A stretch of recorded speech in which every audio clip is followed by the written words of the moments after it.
नमस्कार दोस्तों, मैं अंकुर उपाध्याय स्वागत करता हूं आप सभी का आपके अपने YouTube channel share market analysis में।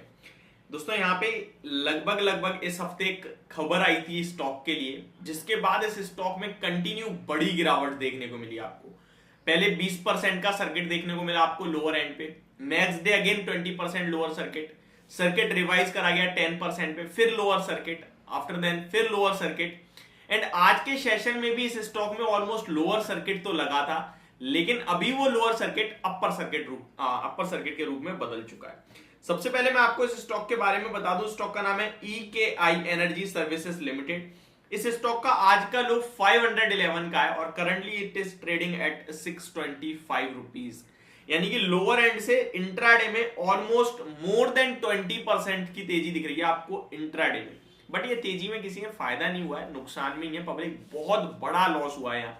लेकिन आज थोड़ा सा कहीं ना कहीं रिलीफ जरूर मिल रहा होगा। हुआ क्या है मैं वो बता दूंगा आपको। पहले हुआ ये है, स्टॉक के नंबर्स आए थे बहुत खराब, प्लस ऑडिटर्स ने कंसर्न जता दिया था कि ये जो कंपनी का रेवेन्यू शो कर रहे हैं एक्चुअल में वो रेवेन्यू है ही नहीं। अगर इसको ऑडिटर्स के हिसाब से देखा जाए तो वो रेवेन्यू लगभग 190 करोड़ के समथिंग कम आएगा, तो वो कंपनी के ऑटोमेटिकली उसके बैलेंस शीट पे काफी इंपैक्ट करेगा और उसके बाद गिरावट होगी। कंपनी का मैनेजमेंट कहीं ना कहीं कल के परसों के सेशन में आपको इंटरव्यू देता हुआ भी दिखा था, मैंने आपके साथ डिटेल्स भी शेयर करी थी। लेकिन आज हुआ क्या है आप वो समझिए। स्टॉक में लोअर सर्किट कंटिन्यू लग रहा था और यहाँ पे अपर सर्किट आता हुआ दिखा है।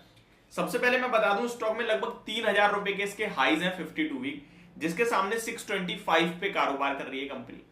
मैं आपको एक चीज बोलता हूं हमेशा, कभी भी लोअर सर्किट पे हो स्टॉक तो आपको बेचने के लिए बिड लगा के नहीं छोड़ना चाहिए। उसके पीछे का लॉजिक यही है, क्योंकि जब सर्किट खुलता है ना तो वो ऊपर वाला सर्किट हिट कर देता है।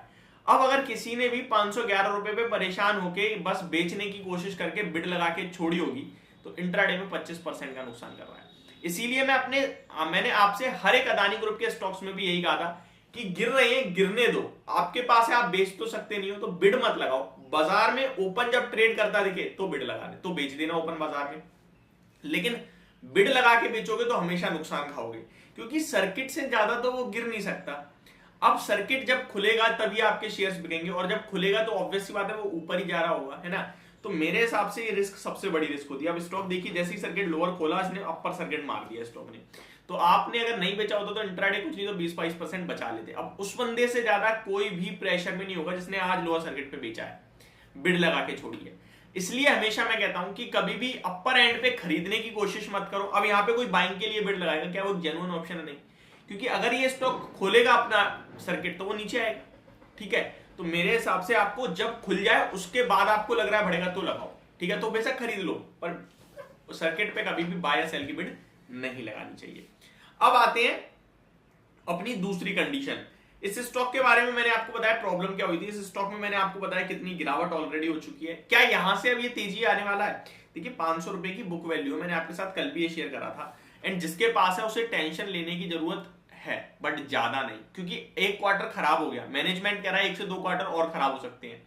लेकिन उसके बाद कंपनी ये भी कह रही है लॉन्ग टर्म पर्पस से 2030 टू 2050 में बड़ा स्कोप है इस कारोबार में। कंपनी क्या काम करती है, जो ये कार्बन इमिशन है इसके मतलब एक तरीके से ये ब्रोकर है, एक बायर है एक सेलर है, दोनों को मिलाने का काम करते हैं ये, बस इतना काम है इस कंपनी का। एक तरीके से आप ब्रोकर कह सकते हैं, और इस फील्ड में बहुत बड़े स्कोप है आगे चलकर।